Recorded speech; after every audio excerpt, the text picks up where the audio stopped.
lecture at this series of research methodology reviews, and we are very privileged to welcome back Dr. Dean Fergusson. Dean, for those who have not worked with him in the past, is a senior scientist and deputy scientific director of practice-changing research at the Ottawa Hospital Research Institute. He's also a full professor in the departments of medicine, surgery, and at the School of Epidemiology and Public Health at the University of Ottawa. And he holds the position of endowed chair at the OHRIU Ottawa Clinical Epidemiology Program and serves as the scientific lead of the Ontario Spore Support Unit. He has led a number of seminal clinical trials involving transfusion medicine.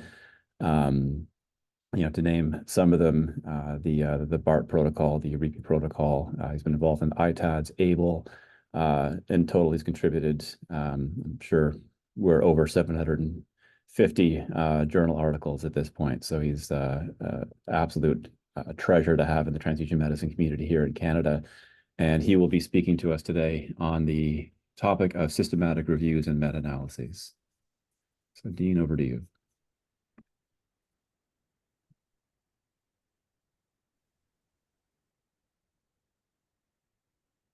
People can you see my slides there, Jacob? We can. Perfect. That's perfect there. Yeah. You're on your, I think you're slide 2. Slide 2. Yeah. Okay. There we go. Great. Thank you, Jacob.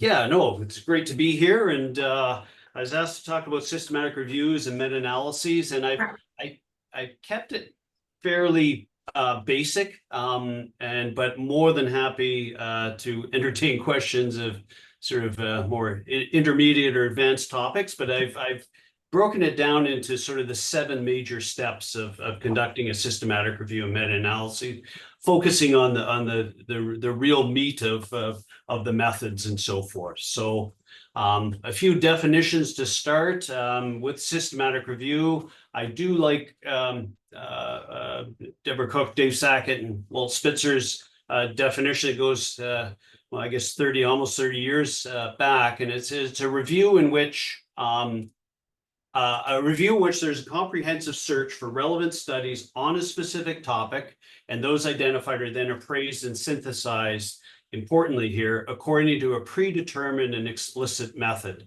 And it's that predetermined and explicit method that gives that puts the systematic in systematic review. So that's what we're after. It's really agnostic to any type of topic. I'll focus on clinical topics for today, and specifically sort of randomized trials of a clinical question. But you can systematic review any topic, and be it in healthcare or education, engineering, wherever it may be. The important thing is you're bringing that predetermined and explicit method to the forefront.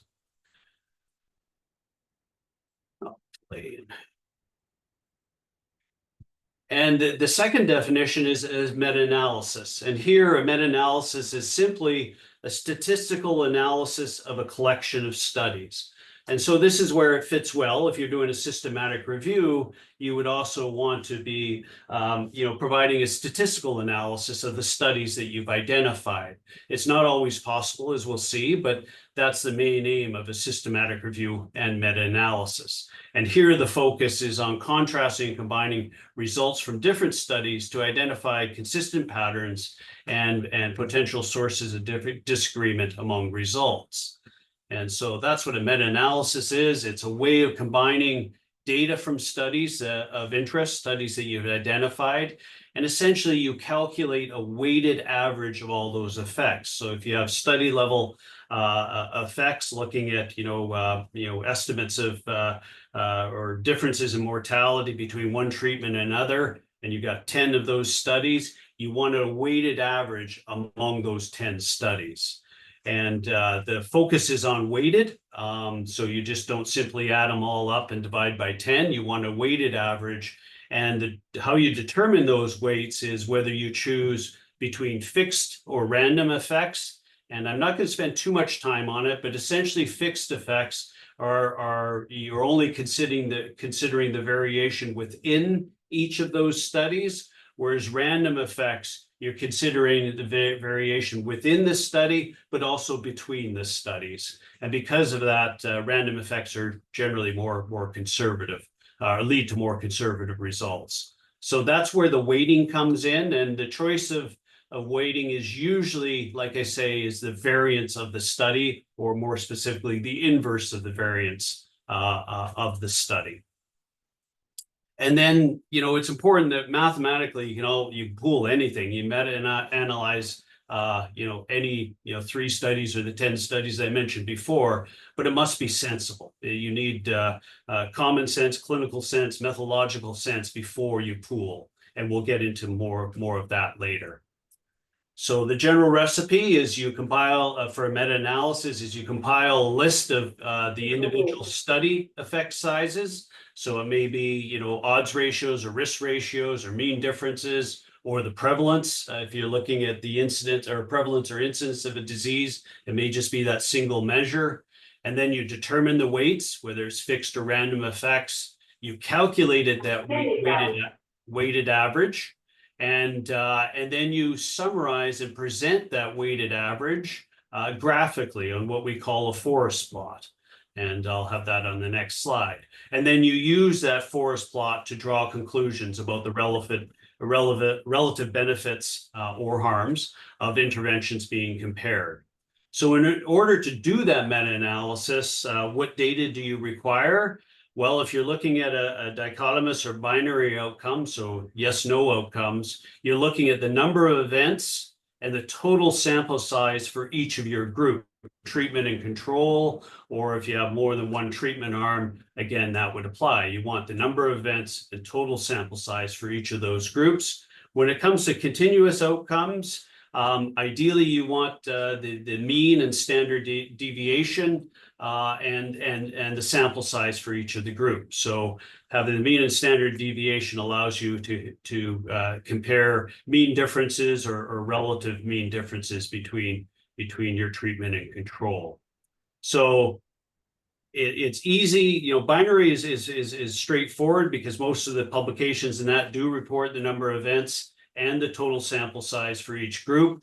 When it comes to continuous outcomes, they may present it differently. They may present medians, they may not present standard deviations, but standard errors, etc. It becomes a little bit more complicated, but at the end of the day, to do meta-analyses of pooled continuous outcomes, you want means and standard deviations. And so the forest plot is the graphical representation of your meta-analysis, and it consists of a few different things. The study level information. So here, this is an example of a forest plot for orlistat, which is a weight loss medication. And here they're evaluating, this meta-analysis was evaluating whether orlistat reduces your overall weight loss in kilograms compared to placebo. So here you have each of the 2, 4, 6, 8, 9 studies, and you have the individual effects for each of the studies. So the Davidson study, showed a mean difference of 3 kilograms between orlistat and placebo. The last study, the Fergusson, showed a 4.4 difference. So each of the study level estimates, and then you want that weighted overall estimate. And so the weights that were chosen here, and this happened to be a random effects model. So looking at within and between study variation, the weights are there, and the weights that each of those studies contributed to the overall analysis is presented. And then, so aside from your individual study estimates, you have your pooled estimate. And here that's an overall weighted effect of minus 3.88 kilograms. So almost a 4 kilogram difference between orlistat and placebo. And then that's graphically represented on the far right, where you plot each of the study level estimates and your overall pool. And the effect line, the 0 is obviously represents no difference. If you're to the left of that zero line, you're favoring orlistat as being beneficial. If it's to the right of that line, you're favoring placebo. And so each of the point estimates, like the actual difference in each of the studies, are presented with their 95% confidence intervals. And finally, to the lower left, you have measures of heterogeneity. So how close the studies resemble one another, or how different they are more specifically, and the tests for overall effect. So taking that 3.88 kilogram difference and expressing it as a Z test and converting it to a p-value. So the forest plot is really important because it's a graphical representation of all the study level estimates and your overall pool.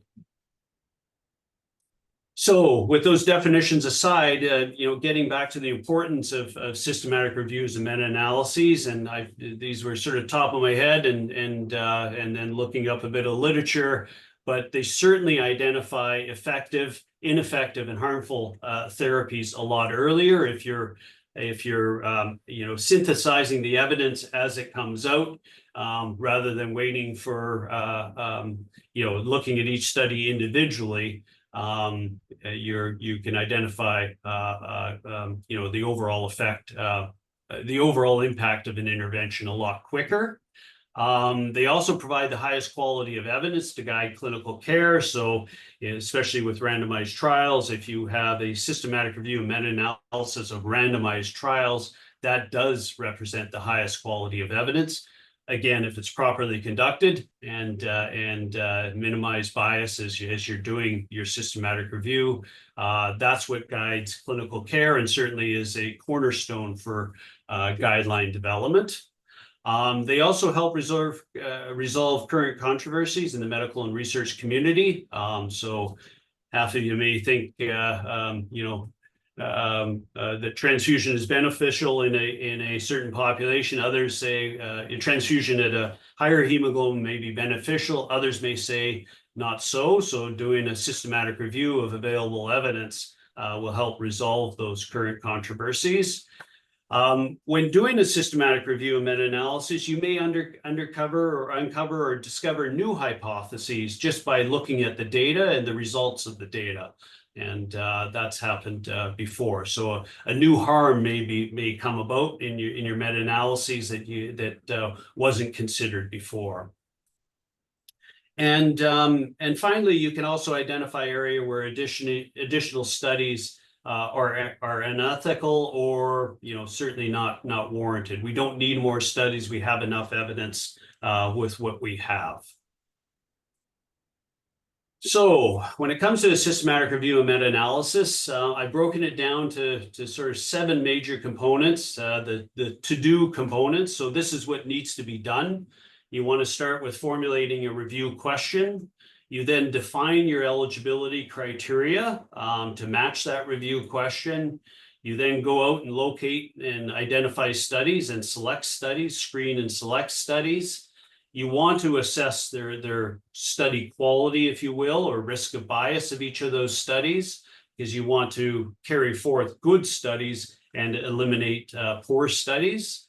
You then extract the data from those studies with a standardized abstraction form, and then you analyze and present the results, and then obviously you interpret the results.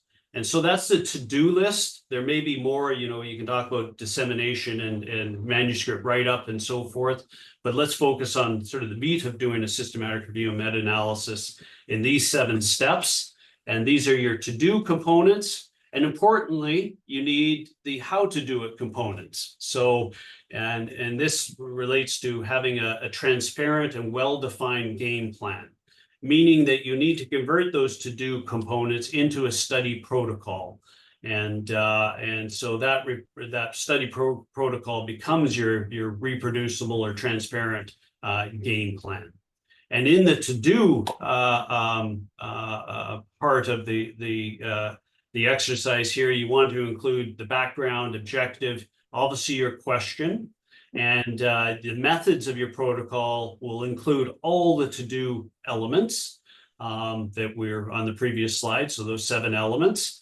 And then finally, you want to wrap up your protocol with what the potential implications or impact of your review will be, or anticipated implications and impact of your review.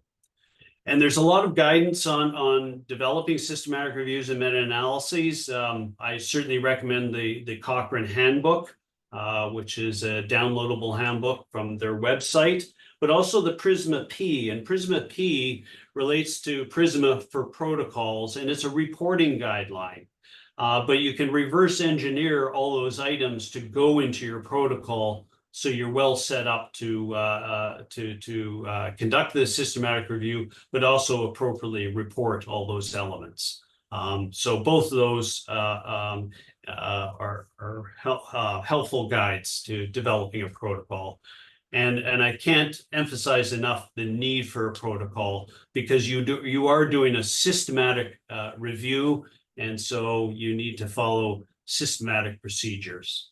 And a protocol is the best way to do that. And then registering your protocol is another thought, or publishing your protocol. So taking us through those 7 steps, I just pulled a sort of random systematic review and meta-analysis from the literature, and this was from a group from largely from Copenhagen, leading a review of prophylactic platelet transfusions versus no prophylaxis in hospitalized patients with thrombocytopenia. And so we'll use this as a running example, and you'll be provided slides afterwards to refer back to. And I'll also provide the article and supplement of this article.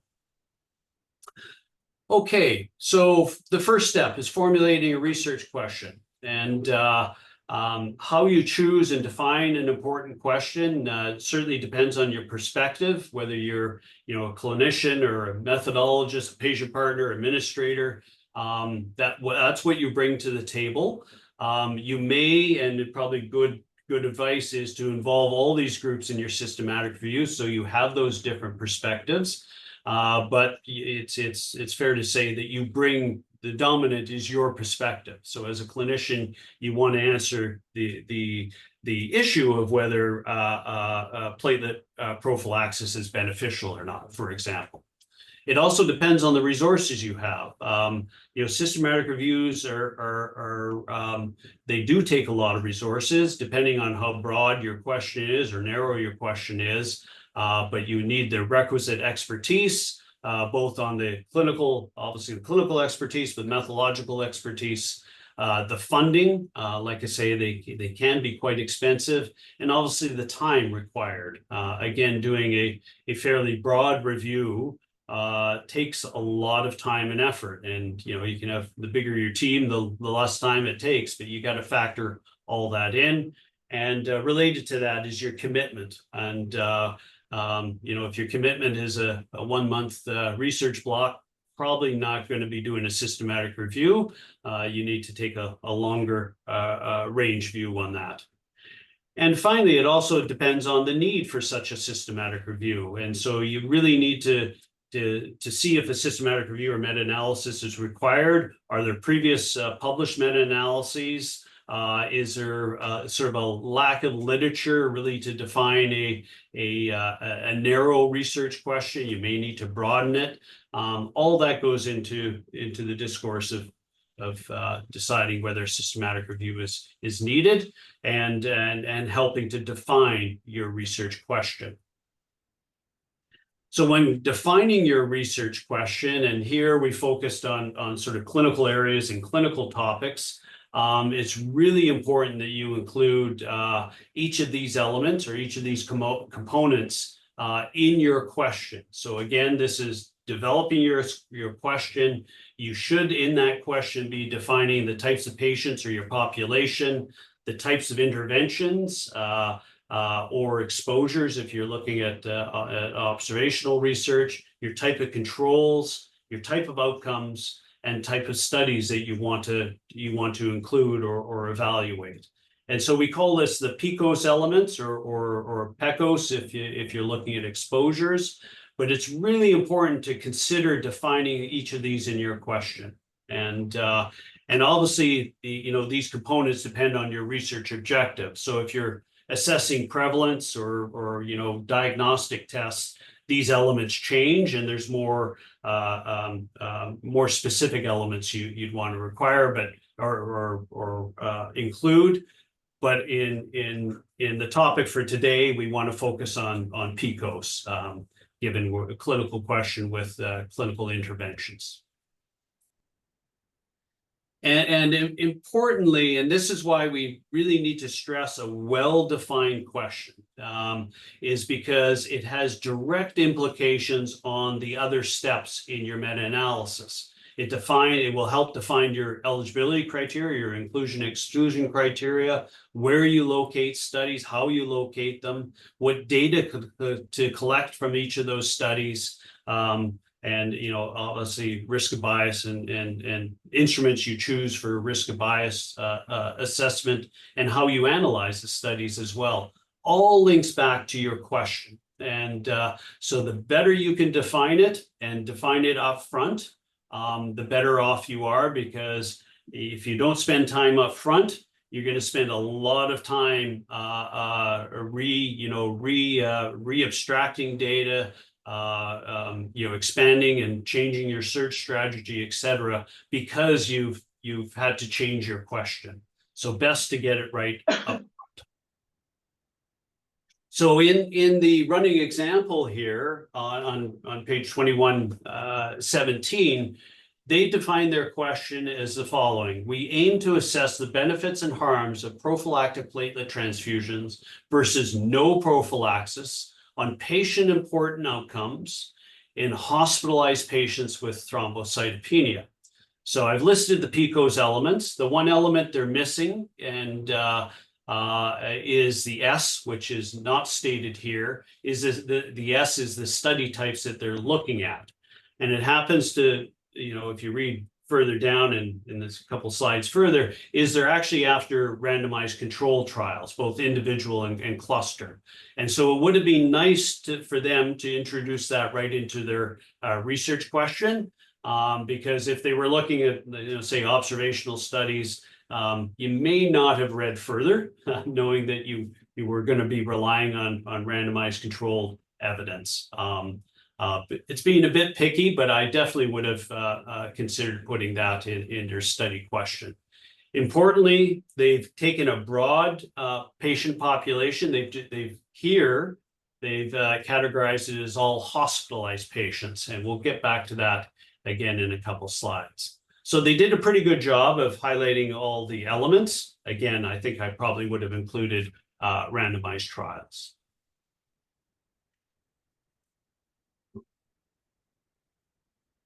Okay. Yeah, so second step is defining your eligibility criteria or your inclusion-exclusion criteria. And as I said, it directly follows from your question. So you want to get your question right. And it's analogous to eligibility criteria of a clinical trial. It's absolutely critical that you define how studies get in or out, just like defining how patients get in or don't get in your trial. So aside from your PICOs elements, which you follow from your question, other eligibility items for inclusion-exclusion criteria could include subgroups of interest, language of publication languages, years of publication. So if you're looking at a fairly new intervention that's introduced over the last 3-4 years, there's no sense going back in time because the specificity of such a search strategy would be poor.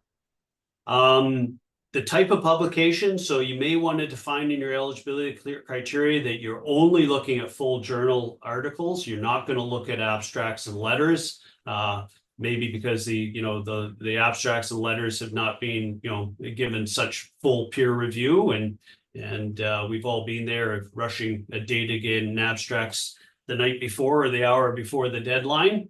So you may want to concentrate on the full journal articles. You can also specify minimal sample size. I don't generally recommend that because you can have, if you want studies over 100 patients, studies could have been stopped early at 50 patients because of harm, and you wouldn't be including those in your review. The whole peer versus non-peer review, obviously peer review, having peer review, the better. But there is a lot of non-peer reviewed literature out there in public, reports and technical documents that may be relevant. And then finally, you may want to set a threshold for the risk of bias or methodological quality, that you only want placebo-controlled RCTs. You don't want open label RCTs. So what did this study do? They defined their study selection of all RCTs and cluster RCTs, comparing prophylactic platelet transfusion in any dose. Okay, so a bit more granularity on the intervention type versus no prophylaxis or placebo. So now they're introducing placebo. And importantly, they're now mentioning not just hospitalized patients, but non-bleeding hospitalized patients with thrombocytopenia. And so that was their inclusion criteria. A bit of their exclusion criteria, or what they didn't, restrict their exclusion criteria based on age, diagnoses, or settings. So importantly, with the diagnoses, they've taken a very broad view. It's all hospitalized, non-bleeding patients, regardless of diagnosis. And like I say, a very broader review. And if you're specifically looking at, patients, in the oncology setting or infectious disease setting, this review may not be for you, that you'd want to, concentrate on more focused reviews. So overall, I thought they did a very good job here in specifying their eligibility criteria. And again, definitely including your PICOS elements and then supplementing it by other important elements. Third step is locating and selecting studies. And again, this must be systematic. So we want to have well-developed literature search strategies, strategy or plural strategies to identify all relevant published studies. And so when we develop these literature search strategies, it's not just sort of typing in, a few words into PubMed and seeing what you get. You need to be systematic. So you need to document everything you're doing. And that's what we mean by a systematic literature search. And in that search strategy, you will include both clinical and methodological terms and or filters. And filters are predefined search lines of search strategy that help locate, that have good either sensitivity or specificity of identifying specific study types, for instance, like randomized trials or observational studies. So we can rely on mesh terms and just open terms, but certain filters have been developed by information scientists that help us. So you want to include those in your search strategy. You also want to have, decide on coverage dates for each database that you're searching. Again, the relevant literature, the new intervention, you don't want to be going back too much in time. And importantly, it's systematic. You develop the strategy and it's reproducible. So you need to be able to provide your search strategy to those requesting, and certainly the journal editors and reviewers for their review. So where do we find studies? Well, the major focus is obviously on bibliographic databases and repositories for full journal articles, because ideally that's what you're after. And so we have both reference databases like Medline and Embase, and then the various, which are bibliographic databases. But there's also platforms that you may use, such as PubMed, which taps into Medline. So again, the focus on full journal articles. Other publications to consider would be conference proceedings, letters, abstracts. Again, the quality of those may be questionable, and the risk of bias and reproducible data may be questionable. So those are things you need to consider. And other publications would be gray literature, so policy reports that aren't in the mainstream, bibliographic databases. They're, through websites and different portals. Again, depending on how broad and comprehensive you want your systematic review to be. Then you want to also perform some supplemental searching. So these could be reference lists of your included studies, cited reference searching, which is a twist on the reference list, citation analysis. So looking at what studies are being published, searching research and clinical trial registries such as clinicaltrials.gov or the WHO registry for trials, hand searching certain journals. So if you're in a specific specialty and there's 2 or 3 specialty journals, you may want to hand search all the table of contents. Advertising or contacting, so contacting industry for any unpublished studies. And as I mentioned before, sort of the gray literature ends up in the gray zone of whether it's published or not, but certainly you want to consider that. So in the running example, again, they search the Cochrane Central Registry of Controlled Trials, PubMed, Embase, which is sort of the European Medline, and they also looked at trial registries. And here they specified that the searches were conducted without restriction on language or publication status. So it could have been a pre-publication or online before the full publication.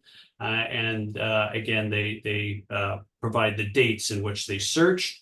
And then they put this all in a supplement. So I think I've got a cut. Yeah, I've got a cut of their search of PubMed.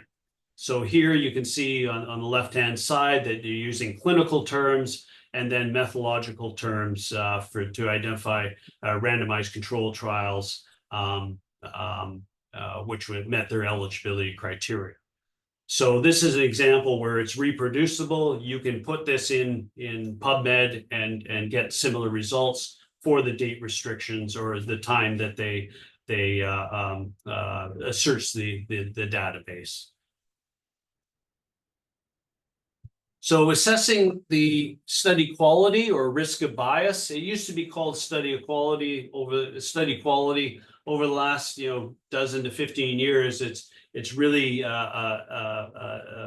transferred to risk of bias, and so a bunch of risk of bias tools that are design specific have emerged, and we certainly want to assess the validity of results from each of the studies that you include. So you want to minimize or prevent bias. And what's really important here is, so the 2 types of bias here that we're talking about is selection bias. So how, in the case of an individual study, how patients get in or out of a study, and information bias is the data, once in the study, what data is collected from those patients.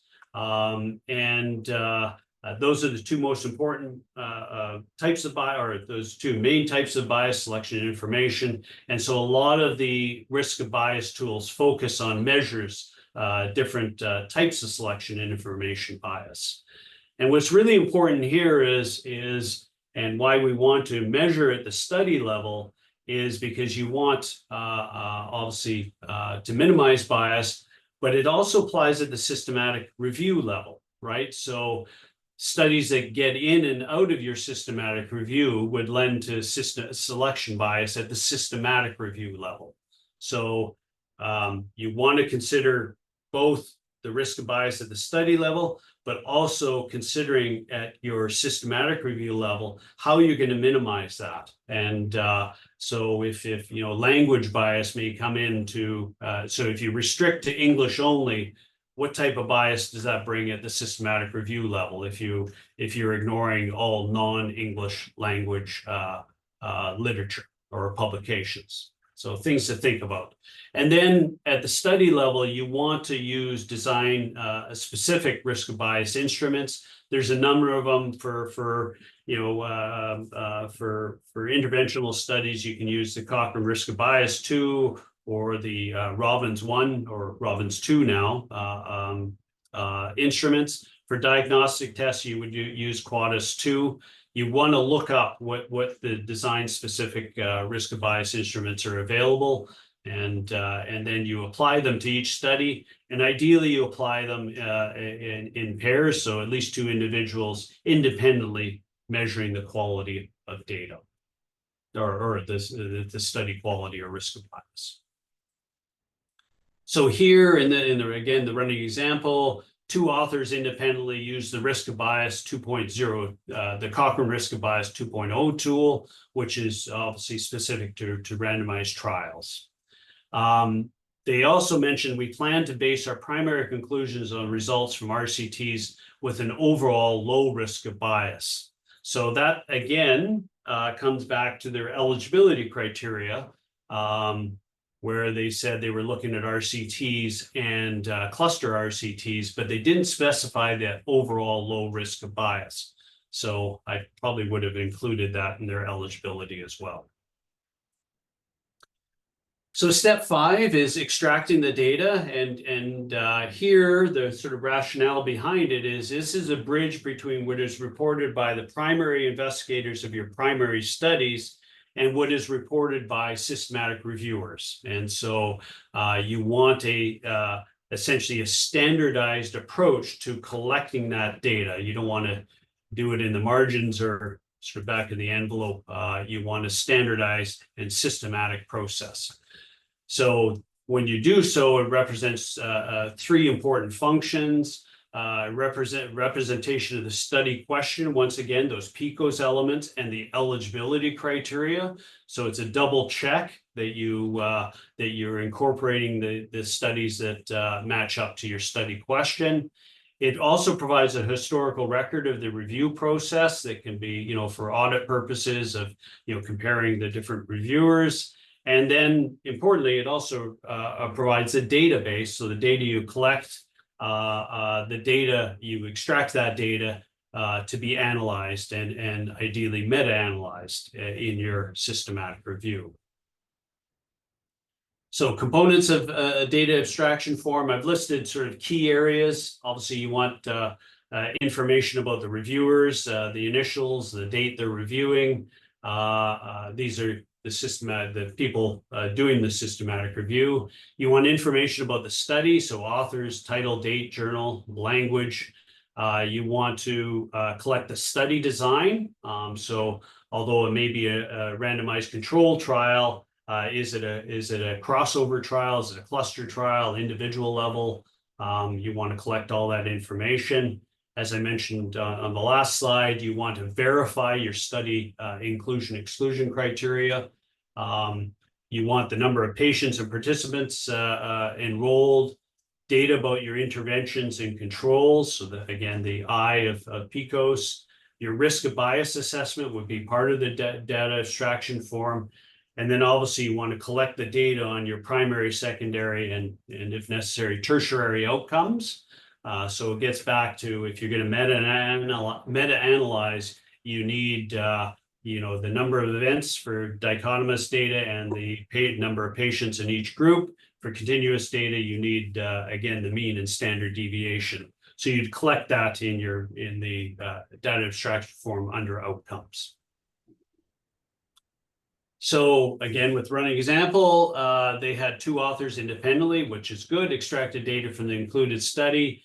And here they sort of generalized by saying we extracted data on trial characteristics, population characteristics, interventions, co-interventions, outcomes, and process variables as specified above. And the process variables were essentially risk factors or covariates of interest that helped with their subgroup analyses. And here they provide in the supplement 5, the data extraction template. I just took the first 3 lines. So they identify the study, the characteristics of that study, where it was conducted, and the number of centers, etc. And then the participants, meeting inclusion, exclusion criteria, patients randomized, the type of patients, etc. So again, the idea is to be systematic, and to be systematic, you want to develop a standardized abstraction form. Changes can occur. That's things can be added or abstracted, but you do so in a systematic manner. Step 6 is analyzing and presenting data. And here you want to focus on developing an analytical plan as part of the protocol. It could be separate in a statistical analysis plan, but you want to give a lot of thought on how you're going to approach your analysis. And to ensure that you're giving a lot of thought, you want to develop an analytical plan within your protocol. And then you follow through that analytical plan in your analysis. And often things come up and there's deviations from protocol. You may add a subgroup analysis, you may eliminate an analysis. And those such deviations and post hoc analyses are certainly allowed, but you need to report as such. So you need to, amend your protocol and certainly report in your publication that they were post hoc or deviations from your protocol. And then the types of analysis. So we're talking about systematic reviews, not necessarily meta-analyses, but if you're doing a systematic review, you may have a qualitative type of analysis, and you just want to leave it as descriptive because it's not conducive to collecting data and analyzing or pooling data. And then when it comes to quantitative, the main method is through meta-analysis. So you want to pool the data you have. Other methods such as vote counting, taking the number of positive trials that you found versus negative, counts as quantitative, but is open to bias for various reasons. So you really want to follow meta-analytic methods, and to do such, in your analytic plan, you want to have a synthesis of included studies. So you want to characterize, obviously at the study level, but you want to synthesize at the study level information, the clinical data, demographic data, etc., as part of your plan. And then you go into the descriptive analyses. So saying how many of these, much like the synthesis describes at a general level, your descriptive analyses could come into play when you want to present the characteristics of each study individually. And for the analyses, their data may not be conducive to pooling or in the inferential analyses. So you want to describe that descriptively, either in a table or in the appendix, a table in the manuscript or in the appendices. And then when it comes to inferential analyses, you want to plan for your overall analyses for your primary, secondary, and tertiary outcomes. You want to provide those tests and analyses and tests for heterogeneity, be it statistical or potentially visual. So visual would be looking at your forest plot and seeing whether there's differences between studies that you have to dive into in a deeper way. Your subgroup analyses, you want to obviously state a priority, as well as your sensitivity analyses. And for subgroup and sensitivity analyses, I focus mainly on the primary outcomes rather than doing all of it for the secondary and tertiary outcomes. But again, it depends on your question and how much time and resources you have. And then finally, as with most things, the tables and figures are essential for presenting your data and conveying the results.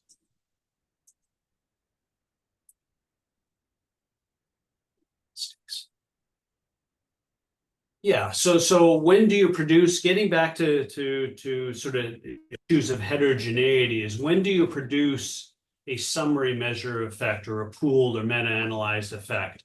And it's really, really important to put a lot of effort into the clinical and methodological heterogeneity, or on the other side, homogeneity of your studies.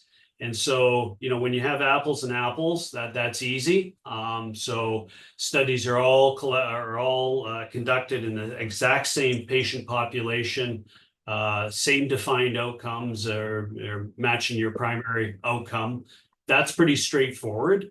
What happens if you have sort of red apples and green apples, where it's not the same setting or exactly the same patient population? Can you pool? Well, you need to put on your justify clinically that you can pool red apples and green apples. And it's fair to say there's a lot of that goes on, because there's not always the red apples and red apples. And then finally, apples and bananas, you probably shouldn't be pooling. There could be some circumstances where you do pool. Maybe you're looking at harms of a particular intervention, and it's condition or diagnoses agnostic. But certainly when you're coming to benefits in that, you want to keep within the same population. So this all speaks to heterogeneity. There's no easy answers, except that it just comes to your clinical and methodological sensibility. So clinical, obviously patient population, doses, administration, et cetera. Methodological would be, do you combine randomized trial evidence with observational? Generally, you don't. But in today's world, where observational methods are becoming much, much more robust, and bias is much more minimized, you could make the condition for or case for combining. And so again, you want to look at your forest plots of the individual study estimates and looking for obvious sources of heterogeneity and possible causes, such as patient population or age or type of study. You then analyze and present your data in terms of the summary measures of effect. So that follows through with the individual study at the study level and overall, and we discussed this early on. I just want to emphasize here that it's not always comparison between intervention and control. You could have a systematic review looking at the prevalence of a disease or prevalence of a certain condition, or the incidence of that condition. Again, you can pool individual ratios or not ratios, proportions or rates. And it doesn't always have to be intervention control. So here they calculated relative risks with confidence intervals for diagnosis outcomes and mean differences with confidence intervals for continuous outcomes. And they specify here halfway down, we did not convert medians in interquartile range to means and standard deviations. And that, again, that's what's required for mean differences, as correct conversion requires normally distributed data. So they had medians and interquartile range were used for a specific reason, because the data was highly skewed, and they felt it wasn't right to convert those to means and standard deviations. Sometimes it can be if you don't have too much skewness. They did assessment of heterogeneity by using the I-squared and D-squared statistics. Again, we don't need to spend a lot of time with that. The fact is that they did assess heterogeneity, which you want to do, and they did conduct subgroup analyses, and they also conducted sensitivity analyses on the primary and secondary outcomes. Okay, so that's analyzing the data, presenting data. On that side, what they did is they synthesized the trials. So trials published in 1980 to 2017. 5 trials are published as full reports and on. So they did a nice job at synthesizing all the included studies and highlighting any discrepancies or differences between those studies. And then I just, again, another cut of their forest plots for the primary and secondary outcomes. Primary outcome here happened to be mortality, all-cause mortality between prophylaxis and no prophylaxis. And here they found sort of a null result. So they pooled overall result for the fixed effects was 0.99, random effects was 0.10, so you can't have more null than that. And so no difference between prophylaxis and no prophylaxis. When it came to the secondary outcomes of bleeding, they did find a difference that favored clinically important bleeding that favored prophylaxis. And so that was a risk ratio of 0.75 or 0.70, depending on fixed or random effects. So either a 25 or 30% relative risk reduction, favoring prophylaxis with platelet transfusions. So that's how they summarize the data. This is from Cochrane software directly. So what I presented right at the beginning, everything's there in terms of your study level, overall, your test for heterogeneity, and your graphical representation of each study effect, which we call the forest plot. Okay. So step 7 is taking all that in your analysis and your presentation of the data and your presentation of your analysis, and now interpreting. And I've left it as just interpreting results, which would fit in your discussion section.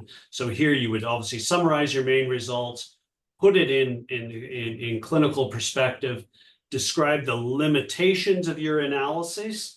So not limitations of your overall review, which would also form the discussion, but your analysis and the clinical and methodological heterogeneity or differences that you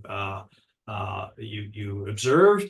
And you would also describe what you can and cannot be answered from the data at hand. And so here common errors are that ever important, no evidence of effect versus evidence of no effect. And here it's really important, and I see a lot of this is when you have a non-statistically significant result, so the confidence intervals overlap unity of saying there's no effect and completely ignoring the actual point estimate or the measure of effect, which could be clinically important. So deciphering or determining clinical significance and statistical significance and how they fit together is really, really important. So I've seen time and time again saying there's no effect or no significant effect between intervention and control, but the point estimate being a relative risk of 0.50. So a 50% relative reduction, it just didn't have to be statistically significant. You need to put that in perspective. And then related to that is obviously over-interpreting results. So being cognizant of that, the overall variance of your estimates and again, putting clinical and statistical significance into perspective. And I think that's it. I got, just mentioned a couple of useful tools to conduct and critique systematic reviews and meta-analysis. Again, there's a ton out there. The Cochrane handbook is still the best guide out there, in my opinion. And to critique and conduct would be the PRISMA, which is the reporting tool or reporting guidelines for systematic reviews, and PRISMA P, which I mentioned before, for protocols. So with that, I'll thank you. All right, thank you so much, Dean. That was so practical and so valuable, I think, for this particular audience. Really appreciate that. There's a question in the chat from Stephanie Forte. I don't know if you can see that. It says, what are your recommendations for risk of bias assessment tools for non-RCTs? As for some research questions, there aren't any. There's only observational data. Yeah, so certainly there's a number of instruments for observational studies. They focus on obviously observational designs. So you can modify you can modify the Robbins 1 or 2 to help you. And then there's other specific, I'm blanking on the major name, but there's Black and Downs, there's a bunch of them. They range from like 10 or 12 elements, which is manageable, to like 100. So you really have to, balance that, getting back to your commitment and resources available. But I can certainly, I can send along a list. And the Equator, so the Equator network, so if you Google Equator network with risk of bias, they have all the tools up there, and that are design specific, diagnostic, prevalence, observational studies, et cetera. Yeah. Fantastic. I think Lanny had her hand up next. Yeah, thanks, Dean. That was an amazing, as Jacob said, very practical overview. Just a quick question about your opinion about inclusion of non-English articles. I've heard a lot of variations in this. People say, well, it's very biased not to include those non-English, and so I do include them. But then at the end of the day, I often have trouble with the translation and finding those translations of those non-English articles. Do we include them at the first stage when we're doing the search, or what are your thoughts on that? It's hard. It's a bit of it's difficult. If you know the landscape of what's out there in terms of studies, or have a good sense that there's at least a critical mass of studies, I tend to put less emphasis on the need for non-English language.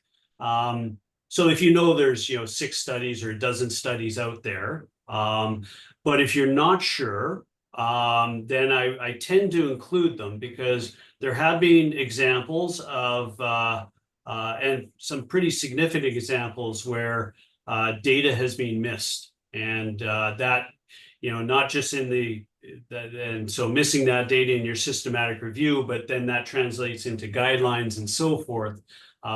Somewhere I remember one in the chemotherapy for ovarian cancer. I believe it was ovarian or cervical cancer, where 2 very important studies were missed, and because they were published in French. And so you need to be cognizant. In terms of tools, I mean, certainly Google Translate is a heck of a lot better now, and that's used locally. I know a lot of folk are using that. So it becomes judgment. If you've got colleagues that speak other languages, that also helps. And certainly it's a good selling point.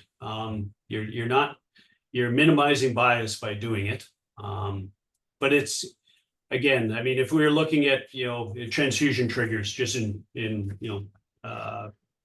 ICU or cardiac or whatever, I'd probably, knowing what's out there, I probably wouldn't use the non-English, but that's coming in with a preconceived notion of what's out there. Yeah. Okay. Justina had a question, then withdrew. I don't know, Justina, did you want to speak it, or are you still available to ask?